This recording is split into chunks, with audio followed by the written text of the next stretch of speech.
తెలంగాణ నీటిని దోచుకెళ్లేందుకు ఏపీ సర్కారు కుట్రలు చేస్తుంటే రేవంత్ సర్కారుకు సోయి లేకుండా పోయింది. అందుకే రాష్ట్ర రైతాంగం మరో పోరుకు సిద్ధమవుతున్నది. తెలంగాణ నీటి హక్కుల రక్షణ కోసం కేసీఆర్ ఇచ్చే జంగ్ సైరన్ పిలుపు కోసం ఎదురు చూస్తున్నది. కేసీఆర్ సారథ్యంలో భాగమవుతామంటున్న నల్గొండ జిల్లా రైతు బోర్ల రామిరెడ్డితో మా ప్రతినిధి రాము ఫేస్ టు ఫేస్. దోచుకునేలాగా ఏపీ ప్రభుత్వం చేసినటువంటి కుట్రలపైన ప్రతి ఒక్కరు కూడా ఆగ్రహం వ్యక్తం చేస్తున్నారు. ఈ నేపథ్యంలోనే బీఆర్ఎస్ పార్టీ అధినేత తెలంగాణ తొలి ముఖ్యమంత్రి కేసీఆర్ గారు కూడా ఇప్పటికే పిడికిలు బిగించారు. తెలంగాణ భవన్ వేదికగా ఒక సమావేశం కూడా ఏర్పాటు చేయబోతున్నారు.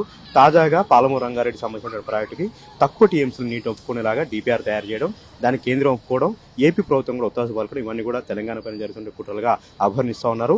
ఈ నేపథ్యంలోనే మనతో తెలంగాణ ఉన్నటువంటి ప్రముఖ రైతు బోర్ల రామిరెడ్డి గారు ఉన్నారు. ఇప్పుడు మనం పేరు మార్చింది, బనకచర్ల పేరు మార్చి పోలవరం టు నల్లమల సాగర్ అని పేరు మార్చారు.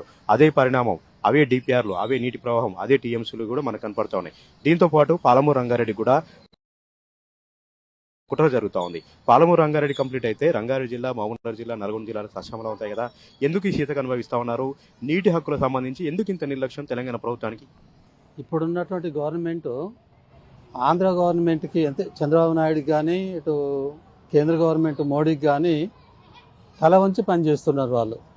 ఇప్పుడు ఇంతకుముందు పాలమూరు రంగారెడ్డికి 90 టీఎంసీల నీళ్ళని కేసీఆర్ గారు కొట్లాడి దాని మీద నిగర జలాలు తీసుకుంటే వాళ్ళు కుట్ర చేస్తుంటే ఆంధ్ర గవర్నమెంట్ కావచ్చు, సెంట్రల్ గవర్నమెంట్ కావచ్చు, అది వాళ్ళు ఇక్కడ ఉన్నటువంటి మంత్రులకు కానీ నాయకులకు కానీ ఆ ముఖ్యమంత్రికి కానీ, మా నల్గొండ జిల్లాలో 2 మంత్రులు ఉన్నారు, వీళ్ళంతా ఇరిగేషన్ మంత్రి, మళ్ళీ వీళ్ళంతా ఏంటి నిద్రపోతున్నారా లేకపోతే ఇంకా ఇది చేస్తున్నారా?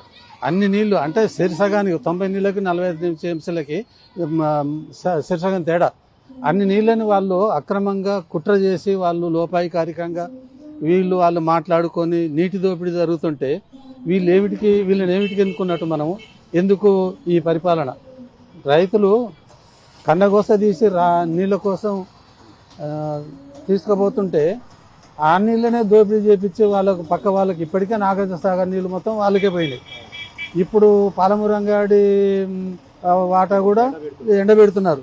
కొద్ది రోజుల్లో వీళ్ళే ఇదే పద్ధతిలో ఉంటే మహబూబ్నగర్, రంగారెడ్డి, నల్గొండ జిల్లాలో పూర్తిగా ఎడారయ్యే ప్రమాదం ఉంటుంది. కేసీఆర్ గారు కాస్త ఈ గర్జన చేయకపోతే అసలు ఈ పాటికే నీళ్ళని తరలిపోయేయేమో. ఆయనను చూసి కొంత ఇంకా వెనక ముందుగా ఆడుతున్నారు, కానీ అది పూర్తిగా లోపాయికారికంగా కుట్ర జరుగుతూనే ఉన్నాయి, పోతూనే ఉన్నాయి, వస్తూనే ఉన్నాయి. చర్ల కూడా కొత్తగా పేరు మార్చారండి. పోలవరం టు నల్లమల సాగర్ పేరు మార్చారు. అదే నీటి పరిణామం, అదే నీటి ప్రవాహాలు, అదే టీఎంసీల కేటాయింపు, అవే బ్యారేజ్లను కూడా అందులో డిపిఆర్ లో ఉన్నాయి. ఈ పేరు మార్చి తెలంగాణ రైతాంగాన్ని ఎందుకు కుట్ర చేస్తా ఉన్నారు? తెలంగాణ ప్రభుత్వానికి ఎందుకు మనకు సోయి లేకుండా అయిపోతుంది? కేంద్ర ప్రభుత్వం ఎందుకు ఒత్తిడి తేవట్లేదు? 8 మంది ఎంపీలు ఉన్నారు బీజేపీకి, 8 మంది కాంగ్రెస్ పార్టీకి ఎంపీలు ఉన్నారు, ఎందుకు లేవనెత్తట్లేదు? మోడీ మీద ఎందుకు ఒత్తిడి తేవట్లేదు? ఇప్పుడు మన దగ్గర నుంచి 8 మంది ఎంపీలు పోయారు బీజేపీకి, కాంగ్రెస్ నుంచి 8 మంది ఎంపీలు ఉన్నారు.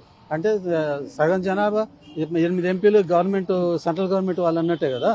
మరి వాళ్ళకి ఎందుకు సోయి లేదు? బనకచెర్ల పేరు మార్చి నల్లమల సాగర్ అని నీటి కేటాయింపులన్నీ నీళ్ళని పోలవరం తీసుకుపోతుంటే ఇక్కడ ఉన్న వాళ్ళు ఏమిటికి ఎన్నుకున్నట్టు మమ్మల్ని? ఏమిటికి ఈ దద్దమ్మలు ఆ పార్లమెంట్లో ఏమన్నా మాట్లాడేది ఉందా, చేసేది ఉందా? అంతేగాని నీటి కేటాయింపులు కూడా తరలించిపోతుంటే మీకు ఏమాత్రం సోయి లేదా?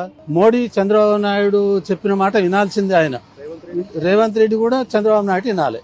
ఈ విధంగా చేసి తెలంగాణ భూభాగాన్ని ఏం చేద్దాం అనుకుంటున్నారు మీరు? ఈ ఎత్తున కుట్రలు చేసుకుంటూ పోతే తెలంగాణ ప్రజలు ఏం కావాలి, తెలంగాణ రాష్ట్రం ఏం కావాలి, తెలంగాణ ప్రజల మా కేసీఆర్ గారు రేపు పొద్దున్నే సింహగర్జన చేయబోతున్నారు. నీటి మీద, నీళ్ళ కేటాయింపుల మీద చాలా ఖచ్చితంగా పోరాడదామని అందరం కొట్లాడదాం. ఒక్క విషయంలో కాదు, అన్ని విషయాలలో కొట్లాడదాం. తప్పకుండా కేంద్ర గవర్నమెంట్కి, రాష్ట్ర గవర్నమెంట్కి బుద్ధి వచ్చేలా మేము తయారవుతాం. ఈ విధంగా తెలంగాణ రైతాంగం అంతా కూడా ఆందోళన వ్యక్తం చేస్తూ ఉన్నారు, ఆవేదన వ్యక్తం చేస్తూ ఉన్నారు. ఇప్పుడిప్పుడే బాగుపడుతుంటే తమ బ్రతుకుల్లో మళ్ళీ నిప్పులు పోసేలాగా ఏపీ ప్రభుత్వం వ్యవహరిస్తూ ఉంది, దానికి కేంద్ర ప్రభుత్వం ఒత్తాలు పలుకుతోంది. ఇక్కడ ఉన్నటువంటి రేవంత్ రెడ్డి ప్రభుత్వం కళ్ళు మూసుకొని వ్యవహరిస్తుందంటూ కూడా బోర్ల రామిరెడ్డి ఆవేదన వ్యక్తం చేస్తూ ఉన్నారు. కెమెరా పర్సన్ వెంకట్తో రామ్ టీవీ, నల్గొండ.